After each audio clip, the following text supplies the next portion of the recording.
الأنعام لعبرة صدق الله العظيم رب اشرح لي صدري ويسر لي أمري واحلل عقدة من لساني يفقهوا قولي واجعل لي وزيرا من أهلي آمین یا رب العالمین۔ سورۃ النحل کا ہمارا مطالعہ جاری تھا۔ 8 رکوعوں تک بحمدہ تعالیٰ ہم نے مطالعہ مکمل کیا تھا۔ آج رکوع نمبر 9 سے ہم آغاز کر رہے ہیں۔ یہاں پر اللہ سبحانہ و تعالیٰ نے بیان فرمایا وَإِنَّ لَكُمْ فِي الْأَنْعَامِ لَعِبْرَةً، بے شک تمہارے لیے اللہ سبحانہ و تعالیٰ نے چوپایوں میں غور کا سامان رکھا ہے۔ تو اللہ سبحانہ و تعالیٰ نے نعمتیں ہیں کہ جو تمہیں عطا فرمائی ہیں۔ پھر اس کے بعد 4 قسم کی مشروبات کا تذکرہ ہے کہ جو اللہ نے بیان فرمایا۔ نمبر 1، اللہ بیان فرماتا ہے کہ وہ پانی جسے بارش کی صورت میں اللہ سبحانہ و تعالیٰ نے برسایا بہت بڑی نعمت ہے۔ اسی طرح خالص دودھ کہ جو اللہ سبحانہ و تعالیٰ تمہیں گائے کے ذریعے عطا فرماتا ہے بہت بڑی نعمت ہے۔ اسی طرح کھجوروں اور انگوروں سے حاصل ہونے والا پاکیزہ مشروب اللہ سبحانہ و تعالیٰ تمہیں عطا فرماتا ہے، یہ بہت بڑی نعمت ہے۔ اور یہ شہد اللہ سبحانہ و تعالیٰ کی بہت بڑی نعمت ہے۔ اس کے بعد انسان کی بے بسی کا معاملہ بیان فرمایا کہ انسان کا معاملہ تو یہ ہے لائی حیات آئے قضا لے چلے، اپنی خوشی نہ آئے نہ اپنی خوشی چلے، نہ اپنی مرضی سے دنیا میں آیا ہے نہ اپنی مرضی سے دنیا سے جائے گا۔ اللہ سبحانہ و تعالیٰ کے احکامات کا پابند ہے۔ رکوع نمبر 10 کا آغاز ہوتا ہے۔ شرک کی نفی کے لیے ایک واضح مثال بیان فرمائی ہے کہ کیا آقا اپنا آدھا مال اپنے غلام کو دے کر اسے اپنی مالی حیثیت میں برابر کر لیتا ہے؟ جب دنیا کے اندر یہ انسان نہیں کرتا تو اللہ کی قدرت کے ساتھ تم یہ معاملہ کیوں کرتے ہو؟ اور اللہ کی اوصاف اور اللہ کی قدرت میں دیگر کو شریک کیوں ٹھہرا لیتے ہو؟ اس کے بعد اللہ کے احسانات اور بندوں کی کچھ ناشکری کا تذکرے کے بعد اللہ نے 2 بلیغ مثالیں مزید بیان فرمائی ہیں۔ پہلی مثال اللہ نے عبد اور معبود کے فرق کو واضح کیا ہے۔ ایک شخص کسی کا غلام ہے، اس کے اختیار میں کچھ نہیں ہے، جبکہ دوسرا شخص آزاد ہے جسے اللہ نے مال و دولت کی فراوانی بھی عطا فرمائی ہے۔ وہ جس طرح چاہتے اپنا مال خرچ کرتا ہے، کیا یہ دونوں برابر ہو سکتے ہیں؟ پھر اللہ نے بیان فرمایا دوسری مثال نافرمانوں کی اور فرما برداروں کی۔ فرض کیجئے کہ ایک شخص ہے، اس کے 2 غلام ہیں۔ ایک غلام ہے کہ جو بڑی محنت کرتا ہے، کام کرتا ہے اور ایمانداری سے اپنے آقا کے احکامات کی پیروی کرتا ہے، جبکہ دوسرا غلام ہے کہ جو کھاتا پیتا تو ہے لیکن کام نہیں کرتا، گویا کام کا نہ کاج کا، دشمن اناج کا۔ تو کیا یہ دونوں غلام برابر ہو سکتے ہیں؟ اللہ نے بیان فرمایا کہ نافرمان اور فرما بردار برابر کیسے ہو سکتے ہیں؟ دونوں کو اللہ نے نعمتیں عطا فرمائی، ایک اللہ کا فرما بردار ہے، ایک نافرمان ہے۔ دنیا میں تمہارے حالات میں برابر نہیں ہو سکتے تو اللہ کے ساتھ یہ فیصلے تم کیوں کرتے ہو، جس کا تذکرہ اللہ نے یہاں پر واضح کیا۔ پھر اس کے بعد رکوع نمبر 11 کا آغاز ہوتا ہے۔ اللہ کی مزید بے مثال قدرتوں اور نعمتوں کا تذکرہ ہے کہ جو یہاں پر آیا ہے۔ اس کے بعد اللہ نے بیان فرمایا لعلکم تسلمون، یہ نعمتیں کس لیے ہیں؟ تاکہ تم مطیع ہو جاؤ، اللہ کی ماننے والے ہو جاؤ۔ محض اللہ کو مان لینا کافی نہیں ہے بلکہ اللہ کی ماننا، یہ وہ حکم ہے کہ جو اللہ کا آ رہا ہے۔ اس کے بعد 12ویں رکوع کا آغاز ہوتا ہے۔ اللہ نے بیان فرمایا کہ امت کے خلاف رسولوں کو گواہی دینی پڑے گی۔ کیا مطلب ہے؟ یہ رسول اللہ کا پیغام لے کر آئے، امت نے عمل کیا کہ نہیں کیا، اس اعتبار سے امت کے خلاف گواہی ہے کہ جو یہ رسول دیں گے کل اللہ سبحانہ و تعالیٰ کے سامنے۔ پھر اللہ نے بیان فرمایا کہ یہ جو باطل معبود بناتے ہیں کل یہ اعلان بیزاری ہے کہ جو اپنی پرستش کرنے والوں سے یہ کر دیں گے۔ پھر نبی کریم صلی اللہ علیہ وسلم کے بارے میں فرمایا کہ دیکھو نبی رحمت علیہ السلام کو بھی اپنی امت کے خلاف گواہی دینی ہوگی۔ اللہ کے نبی صلی اللہ علیہ وسلم خطبہ حجۃ الوداع کے موقع پر لاکھوں کا مجمع موجود ہے۔ آپ نے ان سے سوال کیا الا هل بلغت، کہ میں نے پہنچا دیا؟ اور صحابہ نے جواب دیا قد بلغت وادیت ونصحت، نہ صرف پہنچا دیا، پہنچانے کا حق ادا کر دیا، حق نصیحت، حق خیر خواہی ادا کر دی۔ تو اب اللہ کے نبی نے فرمایا اپنی انگلی اٹھا کر اللہم اشہد، اے اللہ تو گواہ ہے، میں نے ذمہ داری کو پورا کر دیا. گویا یہ ہے وہ گواہی کہ جو اللہ سبحانہ و تعالی رسولوں کے ذریعے لے گا. اب امت میں سے جو عمل نہ کرنے والا ہو وہ رسول اللہ صلی اللہ علیہ وسلم کے احکامات کی خلاف ورزی کرنے والا ہے. 13ویں رکوع کا آغاز ہوتا ہے. اللہ کی پسند اور ناپسند کا تذکرہ یہاں پر آ رہا ہے. پھر اللہ نے بیان فرمایا کہ معاہدات کی پاسداری کرو. ان معاہدوں کی حفاظت کا حکم ہے کہ جو آ رہا ہے، مسلمانوں کو حکم دیا گیا وہ کسی بھی گروہ سے کیے گئے معاہدوں کی پاسداری کریں. تمہارے اوپر معاہدے، تم معاہدوں پر اللہ کو گواہ بناتے ہو تو کسی گروہ سے معاہدہ کر کر پھر اس کے خلاف جاسوسی کرنا، ان کے خلاف اقدامات کرنا، ان کے خلاف سازشیں کرنا، شریعت نے اس کو حرام قرار دیا ہے. اگر معاہدہ کیا ہے تو معاہدے کا پاس رکھو، کسی کے خلاف اقدام کرنا ہے معاہدہ ختم کرو اور پھر کارروائی ہے کہ جس کی اجازت دی گئی ہے. مزید بیان فرمایا کہ دیکھو عارضی مفادات حاصل کرنے کے لیے معاہدوں کی خلاف ورزی نہ کرو. ایسا نہ ہو کہ تم دنیا چاہتے ہو، تم دنیا کی کامیابی چاہتے ہو تو معاہدوں کی خلاف ورزی کرو. گویا دین اسلام میں اس عہد کی بڑی اہمیت ہے کہ جو بیان کی گئی ہے اللہ کے نبی صلی اللہ علیہ وسلم نے اس شخص کے دین کی نفی کی ہے کہ جس کے اندر معاہدے کی پاسداری نہ ہو. پھر اللہ نے بیان فرمایا پاکیزہ زندگی بھی اللہ سبحانہ و تعالیٰ کی بہت بڑی نعمت ہے. پھر واضح کر دیا کہ شیطان کا وار کس کے اوپر ہوتا ہے کہ جو نافرمانی کرنے والا ہے اور جو اللہ کے پیغامات سے دور ہونے والا ہے. یہ وہ لوگ ہیں کہ جن کے اوپر شیطان ہے کہ جو حملہ کرے گا. 10ویں رکوع کا آغاز ہوتا ہے. قرآن پر اعتراضات کیے گئے تھے، اس کے کچھ جوابات ہیں کہ جو اللہ نے عطا فرمائے ہیں. پھر اللہ نے بیان فرمایا کہ یہ جو مرتد ہیں، جو اسلام سے پھر جانے والے ہیں، ان کی مذمت ہے کہ جو اس مقام کے اوپر آئی ہے. پھر اللہ نے واضح کر دیا کہ یہ تو ابھی ابتدا ہے، آگے مزید امتحانات ہیں کہ جو آنے والے ہیں، مزید پریشانیاں ہیں کہ جو آنے والی ہیں. گویا ثابت قدمی اختیار کرو. 15ویں رکوع کا آغاز ہوتا ہے. روز قیامت ہر ایک کو اپنی پڑی ہوگی. گویا وہ نفسی نفسی کا عالم ہوگا. اللہ کے حضور کھڑا کیا جائے گا اور ہر شخص کو اپنے اعمال ہیں کہ جو اللہ کے سامنے پیش کرنے ہوں گے. اس کی طرف کچھ اشارہ آ رہا ہے. پھر اللہ سبحانہ و تعالیٰ نے سورہ نحل کی آیت نمبر 112 میں بیان فرمایا ایک بستی کا حال کہ وہ بڑی خوشی کے ساتھ زندگی گزار رہے تھے. اللہ نے چاروں طرف سے رزق تھا کہ جو ان کو عطا کر رکھا تھا، لیکن انہوں نے اللہ کی نافرمانی کی.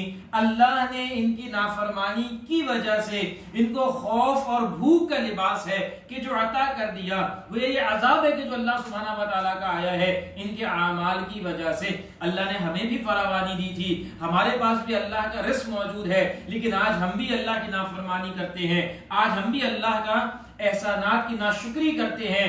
آج یہ خوف اور یہ بھوک کا عذاب ہے کہ جو ہمارے اوپر بھی ملوث ہے، ہمارے اوپر بھی اللہ کا عذاب نازل ہے. اللہ تعالی ہمیں رجوع کرنے کی توفیق عطا فرمائے.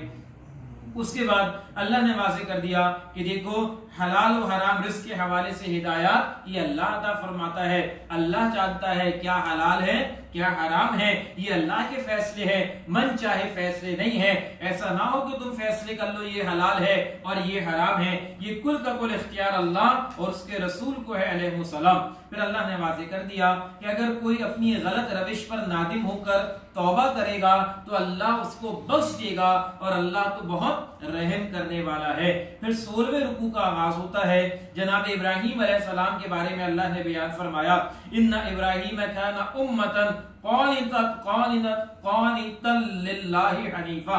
بے شک ابراہیم علیہ السلام ایک امت ہے، فرما بردار امت، اللہ کے حق کے پرستار. یہاں پر بیان کیا گیا کہ ابراہیم علیہ السلام اپنی ذات میں ایک امت تھے.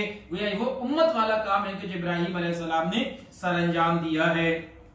اس کے بعد نبی کریم صلی اللہ علیہ وسلم کو حکم دیا گیا کہ وہ بھی ابراہیم علیہ السلام کے اسوے کی پیروی کرے اور اللہ کے ہر حکم کے سامنے سر تسلیم خم کر دے. یہ سورہ بقرہ میں ہم پڑھ کر آ چکے ہیں کہ کن کن محبتوں کو قربان کیا جناب ابراہیم علیہ السلام نے اللہ کے حکم پر. یہ وہ کیفیات ہیں کہ جس کی طرف اشارہ آ رہا ہے. پھر دعوت دین کے 3 سطحیں اللہ نے بیان فرمائی ہیں. ادعو الی سبیل ربک بالحکمہ والموعظۃ الحسنہ وجادلہم باللتی ہی احسن. آپ ان کو بلائیں اللہ کے دین کی طرف حکمت کے ساتھ، گویا دانائی کے ساتھ، والموعظۃ الحسنہ درد بھرے واعظ کے ساتھ، نصیحت کے ذریعے، وجادلہم باللتی ہی احسن اور کٹ حجتی کرنے والوں کے ساتھ بہترین انداز میں جدال کریں، ان سے بہترین انداز میں ڈائیلاگ کریں۔ یہ وہ احکامات ہیں کہ جو اللہ کی طرف سے دیے جا رہے ہیں ایک داعی دین کی رہنمائی کے لیے۔ اس کے بعد آخر میں اللہ سبحانہ و تعالیٰ نے صبر اور تقوی کی اہمیت ہے کہ جو بیان فرمائی۔ آخر میں اللہ نے بیان فرمایا ان اللہ مع الذین اتقوا، بلا شبہ اللہ ساتھ ہیں ان لوگوں کے کہ جو تقوی اختیار کرتے ہیں، والذین هم محسنون اور ساتھ ہیں ان لوگوں کے کہ جو نیکی کرنے والے ہیں۔ گویا اللہ نے اپنے ساتھ کا یقین دلایا ہے، لیکن شرط کیا ہے؟ اللہ کا تقوی اختیار کرو اور نیکی کرنے والے بن جاؤ۔ اس کے بعد 15ویں پارے کا آغاز ہوتا ہے اور سورہ بنی اسرائیل کا بھی آغاز ہوتا ہے۔ یہ سورہ مبارکہ 12 رکوع اور 111 آیات پر مشتمل ہے۔ اس سورہ مبارکہ میں اللہ سبحانہ و تعالی نے کئی حکمت دین کے خزانے ہیں کہ جو جمع کیے ہیں۔ اس سورہ مبارکہ کے اعتبار سے سمجھ لیجئے کہ یہ ہجرت سے 1 سال قبل ہے کہ جو نازل ہوئی ہے۔ مشرکین کی طرف سے یہود کے ذریعے کچھ سوالات ہیں کہ جو کروائے گئے تھے، اور وہ سوال کیا تھے؟ سوال تھے کہ روح کے بارے میں ذرا ان سے پوچھئے، ذرا پوچھئے اصحاب کہف ذوالقرنین کے بارے میں سوال کیا کہ یہ ذوالقرنین بادشاہ کون ہے؟ اللہ سبحانہ و تعالی نے ان سوالوں کے جواب سورہ بنی اسرائیل اور سورہ کہف میں عطا فرمائے ہیں۔ گویا یہ وہ پس منظر ہے کچھ جو اس سورہ مبارکہ کے اعتبار سے آتا ہے۔ یہ سورہ مبارکہ نبی رحمت علیہ السلام کے واقعہ معراج کے بعد نازل ہوئی ہے۔ ابتداءً اللہ سبحانہ و تعالی نے سورت میں بیان فرمایا بسم اللہ الرحمن الرحیم سبحان الذی اسری بعبدہ، پاک ہے وہ اللہ کے جو لے گیا اپنے بندے کو رات کے حصے میں من المسجد الحرام الی المسجد الاقصی، مسجد حرام یعنی بیت اللہ سے مسجد اقصی یعنی فلسطین تک۔ اللہ سبحانہ و تعالی نے یہاں پر ابتداء نبی کریم صلی اللہ علیہ وسلم کا جو واقعہ معراج ہے اس کے زمینی احوال کو بیان فرمایا۔ یہ 2 حصے پر مشتمل ہے۔ ایک آپ کا سفر اسرا ہے، گویا مسجد الحرام بیت اللہ سے بیت المقدس کی طرف جو نبی رحمت علیہ السلام لے کر گئے، اور پھر بیت المقدس سے اللہ نے عروج عطا فرمایا، اور پھر وہ آسمانی سفر ہے کہ جو اختیار کیا گیا۔ اس سفر کا اشارہ سورہ نجم کے اندر آتا ہے، اور زمینی سفر کا اشارہ اللہ نے یہاں پر بیان فرمایا ہے۔ اس کے بعد آیت نمبر 4 سے لے کر آیت نمبر 7 تک اللہ سبحانہ و تعالی نے بنی اسرائیلی کے کچھ احوال ہیں کہ جو بیان فرمائے ہیں۔ یہ تاریخی نوعیت کا معاملہ ہے۔ اللہ نے بیان فرمایا کہ بنی اسرائیل پر اللہ نے عروج اور زوال بھیجے ہیں، 2 عروج عطا فرمائے ہیں اور 2 زوال ہیں کہ جو اللہ نے ان کے اوپر بھیجے ہیں۔ اس کا کچھ اشارہ یہاں پر آ رہا ہے۔ البتہ اس کی تفصیل ہے کہ جو بانی محترم ڈاکٹر اسرار احمد رحمۃ اللہ علیہ انہوں نے اپنی کتابوں میں واضح کیا تنظیم اسلامی کا تاریخی پس منظر، اور اسی طرح سابقہ اور موجودہ مسلمان امتوں کا ماضی، حال اور مستقبل۔ اس کے اندر پھر تفصیل کے ساتھ بنی اسرائیل اور موجودہ امت مسلمہ ان کے احوال کو بیان کیا۔ جس طرح بنی اسرائیل پر اللہ نے 2 عروج اور 2 زوال عطا کیے تھے، اسی طرح اس امت مسلمہ پر بھی 2 عروج اور 2 زوال کے احوال ہیں کہ جو آئے ہیں۔ اس کا کچھ اشارہ آیت نمبر 10 سے لے کر 8 سے لے کر آیت نمبر 10 تک آ رہا ہے۔ حاصل کلام گویا تم قرآن کو تھامو، اللہ تمہیں عروج عطا فرمائے گا، اور قرآن کو ترک کر دو، اللہ ذلیل و رسوا کر دے گا۔ نبی رحمت علیہ السلام نے اس کو واضح فرما دیا۔ دوسرے رکوع کا آغاز ہوتا ہے، اللہ سبحانہ و تعالی نے واضح کیا کہ دیکھو اللہ سے کوئی معین شے نہ مانگو بلکہ اللہ سے خیر مانگو تاکہ اللہ تمہارے اوپر خیر کو نازل فرمائے۔ پھر مزید بیان فرمایا یہ رات اور دن اللہ کی 2 رحمت بری نشانیاں ہیں۔ یہ بہت بڑی نشانی اللہ نے رات اور دن کی صورت میں عطا کیا ہے۔ یہ رات کے جو اللہ سبحانہ و تعالی نے سکون کے لیے عطا کیا، یہ دن کے جو اللہ سبحانہ و تعالی نے معاش کے لیے عطا کیا۔ ابھی ہم تذکرہ کر رہے تھے نا، اللہ سبحانہ و تعالی نے یہ رات بنائی آرام کے لیے، ہم نے اس کو پلٹ دیا، ہم نے نظام کو تبدیل کیا۔ آج ہمارا حال اس کے اوپر کیا ہو رہا ہے؟ نہ معیشت میں برکت ہے، نہ وجود میں برکت ہے، صحت بھی برباد ہے اور معاملات بھی خراب ہیں۔ جنہوں نے اصول کو اپنایا اللہ نے دنیا کے اندر اس کا بدل ہے کہ جو ان کو عطا کیا ہے۔ مزید اللہ سبحانہ و تعالی نے واضح کر دیا کہ دیکھو یہ جو اعمال نامہ ہے اس کی پیشی قیامت کے دن ہونی ہے، قیامت کے دن تمہارے اعمال نامے تمہارے ہاتھوں میں پیش کر دیے جائیں گے۔ پھر واضح کیا قوموں پر عذاب اتمام حجت کے بعد آتا ہے، ایسا نہیں ہے کہ اللہ ظلم کرتا ہے بلکہ اللہ اس حجت کا تمام کرتا ہے اور اس کے بعد اللہ کا عذاب ہے کہ جو آیا کرتا ہے۔ پھر اللہ نے واضح کر دیا کہ دیکھو طے کر لو تم دنیا کے طلبگار ہو یا آخرت کے طلبگار ہو، دنیا ہی چاہیے یا آخرت بھی چاہیے، یہ تمہارا اپنا فیصلہ ہے۔ تیسرے رکوع کا آغاز ہوتا ہے۔ اب دو رکوعات میں اللہ سبحانہ و تعالی نے کچھ معاشرتی ہدایات ہیں کہ جو عطا فرمائی ہے، تفصیل میں جانے کا موقع نہیں ہے۔ ڈاکٹر صاحب نے بڑی وضاحت کے ساتھ اس کے زمرے کے اندر اسلامی معاشرتی اقدار ہیں کہ جو بیان فرمائے ہیں۔ ایک اسلامک سوسائٹی کن اصول پر قائم ہوگی، کیا ڈوز ہوں گی، کیا ڈونٹس ہوں گی، کیا اوامر ہوں گے، کیا نواہی ہوں گے، کیا کرنا ہے کیا نہیں کرنا ہے، اللہ نے بڑی تفصیل کے ساتھ سورہ بنی اسرائیل کے رکوع نمبر 3 اور 4 میں بیان فرمایا۔ اس بات کو بھی سمجھ لیجئے کہ یہاں پر جو روایات آئی ہیں عبداللہ ابن عباس رضی اللہ عنہ وہ بیان فرمایا کرتے تھے کہ یہ تورات کے احکامات عشرہ ہی کی قرآنک ورژن ہے کہ جو احکامات اللہ نے تورات میں عطا فرمائے تھے موسیٰ علیہ السلام کے ذریعے، اللہ نے قرآن میں اہل ایمان کو عطا فرمائے ہیں۔ گویا یہ اصولی تعلیمات ہے کہ جو اللہ کی طرف سے شریعت موسوی میں بھی نازل کی گئی اور شریعت محمدی میں بھی عطا کی گئی۔ ابتداً اللہ سبحانہ و تعالی نے واضح کر دیا وَقَضَى رَبُّكَ أَلَّا تَعْبُدُوا إِلَّا إِيَّاهُ، اللہ نے طے کر دیا کہ دیکھو اس کے سوا کسی کی بندگی نہ کرو۔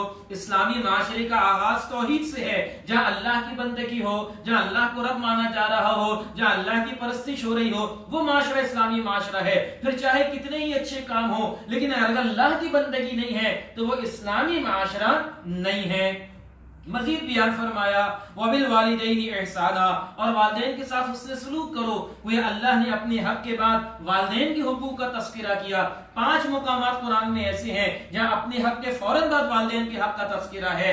وہ اللہ سبحانہ و تعالیٰ کہ جو حقیقی رب ہے، جو حقیقی پیدا کرنے والا ہے، جو حقیقی ضروریات پورا کرنے والا ہے، لیکن مادی اعتبار سے پیدائش کا ذریعہ اللہ نے والدین کو بنایا، مادی اعتبار سے رزق کی فراوانی کا ذریعہ والدین کو بنایا، مادی اعتبار سے حفاظت کا ذریعہ والدین کو بنایا، مادی اعتبار سے پرورش کا ذریعہ والدین کو بنایا۔ تو اللہ نے والدین کے حقوق بیان فرمائے ہیں اور اس مقام پر بڑی تفصیل کے ساتھ اللہ نے اس وضاحت کو واضح کیا ہے کہ دیکھو والدین کے ساتھ حسن سلوک کرو۔ مزید اللہ نے بیان فرمایا بالخصوص جب وہ بڑھاپے کی عمر کو پہنچ جائیں تو ان کو اف تک نہ کہنا، ان کو جھڑکنا نہ، ان کو نرم لہجے میں ان سے بات کرنا، اپنے کندھے کو ان کے سامنے جھکا کر رکھنا، اور یہ سب کرنے کے بعد بھی تم ان کا حق ادا نہیں کر سکتے تو اس طرح ان کے لیے دعا کرنا رب ارحمہما کما ربیانی صغیرا، اے اللہ ان دونوں پر رحم فرما جس طرح بچپن میں انہوں نے ہماری پرورش کی، جب ہم کمزور تھے انہوں نے ہماری پرورش کی، اے اللہ آج ان کے اوپر اپنا رحم نازل فرما۔ مزید اللہ سبحانہ و تعالی نے آگے بیان فرمایا مالی اعتبار سے کہ دیکھو اللہ سبحانہ و تعالی نے اگر مال کی فراوانی تمہیں عطا کی ہے تو نہ تم فضول خرچی کرنا، نہ ایک دم سارے کے سارے مال کو لوٹا دینا، بلکہ اس کو میانہ روی کے ساتھ اختیار کرنا۔ مسند احمد کی روایت ہے ما عال من اقتصد، جس نے میانہ روی اختیار کی وہ کبھی محتاج نہیں ہوگا۔ یہ ہدایات ہیں اللہ کے نبی صلی اللہ علیہ وسلم کی۔ حقوق ادا کرو رشتہ داروں کا، اور جو مال عطا کیا ہے نہ ہی بالکل بخل بن جاؤ، نہ ہی بالکل ہاتھ کو کھول دو، بلکہ میانہ روی کے ساتھ اس کا خرچ کرنا اس کی طرف اللہ نے متوجہ کیا ہے۔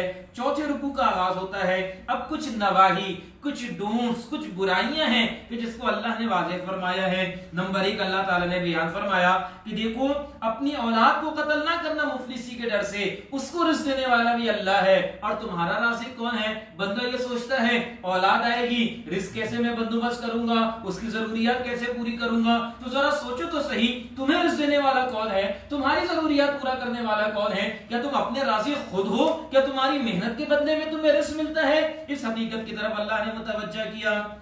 مزید اللہ سبحانہ و تعالیٰ نے یہاں پر واضح فرما دیا کہ دیکھو عزتوں کی بھی حرمت ہے. اللہ نے بیان فرمایا وَلَا تَقْرَبُوا الزِّنَا إِنَّهُ كَانَ فَاحِشًا، زنا کے قریب بھی مت جانا، یہ بے حیائی کا کام ہے. وَسَاءَ سَبِيلًا، اور بہت برا راستہ ہے. گویا اولاد کے قتل کی حفاظت فرمائی، زنا کی روک تھام اور عزت کی حفاظت کا حکم ہے کہ جو اللہ نے عطا فرمایا ہے.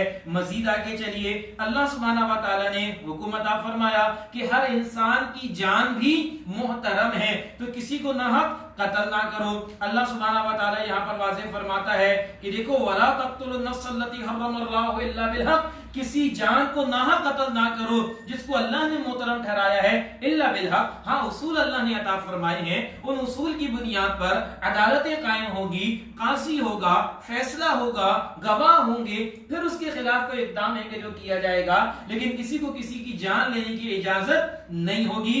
اسلامی شریعت اور اسلامی معاشرے کے اندر اس کے اصول بھی بیان فرما دیے. مزید اللہ سبحانہ و تعالیٰ نے بیان فرمایا کہ دیکھو کسی یتیم کے مال کے قریب مت جاؤ، اس کے مال کے ساتھ زیادتی نہ کرو. گویا جو مفلس طبقہ ہے، جو مظلوم طبقہ ہے، اس کی حفاظت کا بھی حکم دیا. مزید اللہ نے بیان فرمایا وَأَوْفُوا بِالْعَهْدِ، اور اپنے عہد کو پورا کرو. بلا شبہ اس عہد کے بارے میں بات پرس ہوگی. گویا یہ ہے بین الانسانی معاملات کہ جو تم معاہدات کرتے ہو، جو تم وعدے کرتے ہو، جو تم لین دین کرتے ہو، اس کا سارا اصول کس کے اوپر ہے؟ معاہدے کے اوپر ہے. تمہاری پوری معیشت، تمہارے پورے معاملات، تمہارے پورے کاروبار یہ زبان کے اوپر قائم ہوتے ہیں. تم زبان کے پکے ہو، تمہارے سارے کے سارے معاملات درست ہو جائیں گے. آج ہمارا کتنا سرمایہ ہے کہ جو اس کے اوپر لگتا ہے کہ ہم عہد کی خلاف ورزی کرتے ہیں، ہم عہد کو توڑتے ہیں، ہم امانت میں خیانت کرتے ہیں. اس کے لیے بے تحاشا سرمایہ ہے کہ جو خرچ کیا جاتا ہے. اسلامی ریاست میں حکم دیا گیا کہ اپنے عہد کو پورا کرو، اس کے بارے میں سوال ہوگا. مزید اللہ نے بیان فرمایا کہ دیکھو ناپ تول میں کمی نہ کرو بلکہ سیدھے ترازو سے تولو. یہ ناپ تول کی کمی قوم شعیب کیا کرتی تھی، اللہ کا عذاب ان کے اوپر آیا تو تم ناپ تول میں کمی نہ کرو. سورہ مطففین میں اللہ نے فرمایا ویل للمطففین، ہلاکت ہے، بربادی ہے ناپ تول میں کمی کرنے والوں کے لیے، جو لینا تو پورا چاہیں لیکن دینا پورا نہ چاہیں. اسلامی معاشرہ کیسا معاشرہ ہو کہ جہاں پورا تولا جائے اور کسی کے ساتھ زیادتی نہ کی جائے. مزید اللہ سبحانہ و تعالیٰ نے بیان فرمایا کہ دیکھو اس علم کے پیچھے، اس چیز کے پیچھے نہ پڑو جس کا تمہیں علم نہیں ہے. گویا چیزوں کا علم حاصل کرو اور آگ بن کر کے پیچھے چلنا چھوڑ دو، یا جو تعلیمات دی جا رہی ہے اپنی آنکھ اور کان کھول کے اس کو حاصل کرو اور اس کے مطابق اس کے اوپر عمل کرنے والے بن جاؤ. مزید اللہ سبحانہ و تعالیٰ نے بیان فرمایا کہ دیکھو زمین کے اوپر اتراتے ہوئے نہ چلو. گویا تکبر سے اللہ نے منع فرمایا. اور مزید فرمایا بلا شبہ نہ تم زمین کو پھاڑ سکتے ہو، نہ تم پہاڑوں سے اونچے جا سکتے ہو. گویا اللہ نے تمہاری حیثیت بیان فرما دی. تم کس بات پر اکڑتے ہو، کس بات پر اپنے سینے کو چوڑا کرتے ہو، کس بات پر اپنی گردن کو تانتے ہو، تمہاری حیثیت کیا ہے؟ نہ زمین پھاڑ سکتے ہو، نہ آسمان سے اوپر پہاڑ سے اوپر جا سکتے ہو. گویا زمین پر اکڑ کے نہ چلو. عاجزی کا حکم ہے کہ جو اللہ نے عطا فرمایا ہے. مزید اللہ سبحانہ و تعالیٰ نے واضح فرما دیا کہ دیکھو یہ سارے اللہ سبحانہ و تعالیٰ کے احکامات ہیں کہ جو اللہ تمہیں عطا فرما رہا ہے، اور اسی میں اصل کامیابی ہے، اور اسی کو تم اختیار کرو گے تو ایک اسلامی معاشرہ وجود میں آئے گا. یہ تمہارے لیے بھی بہتر ہے اور یہ لوگوں کے لیے بھی بہتر ہے. اب ذرا سوچئے تو صحیح، جب ہم قرآن پڑھتے ہیں تو یہ اصول نظر آتے ہیں، لیکن جب ہم معاشرے کی طرف دیکھتے ہیں تو وہاں کچھ اور ہی رنگ نظر آتے ہیں. اللہ واقعتاً ہمیں قرآن کو پڑھنے والا بنائے اور قرآن پر عمل کرنے والا بنائے. یہ آج ہمارا المیہ ہے. ہم پڑھتے تو کچھ ہیں لیکن کرتے کچھ ہیں. قول و فعل کا تضاد ہے کہ جو آج ہمارے معاشرے میں نظر آتا ہے. اللہ اس سے ہمیں محفوظ فرمائے. 5ویں رکوع کا آغاز ہوتا ہے، اللہ کی کچھ بلند شانوں کا تذکرہ ہے کہ جو یہاں پر ہوا ہے. مزید اللہ نے بیان فرمایا سرداران قریش کی محرومی کے اعتبار سے کہ ان کا معاملہ کیا تھا. یہ نبی رحمت علیہ السلام کی خدمت میں آتے لیکن اس کے اوپر عمل نہ کرتے تھے. اللہ نے ان کو عذاب عطا کیا اور اللہ سبحانہ و تعالیٰ نے واضح فرما دیا کہ اب ان کے اور حق کے درمیان ایک آڑ ہے، ایک پردہ ہے کہ جو اللہ نے ڈال دیا ہے، اور اب یہ حق پر آنے والے نہیں ہیں. یہ بہت بڑا عذاب ہے کہ جو اللہ کا آتا ہے. اگر جانتے بوجھتے حق کا انکار کر دیا جائے تو اللہ اس حق کو قبول کرنے کی صلاحیت ہی سلب کر لیتا ہے.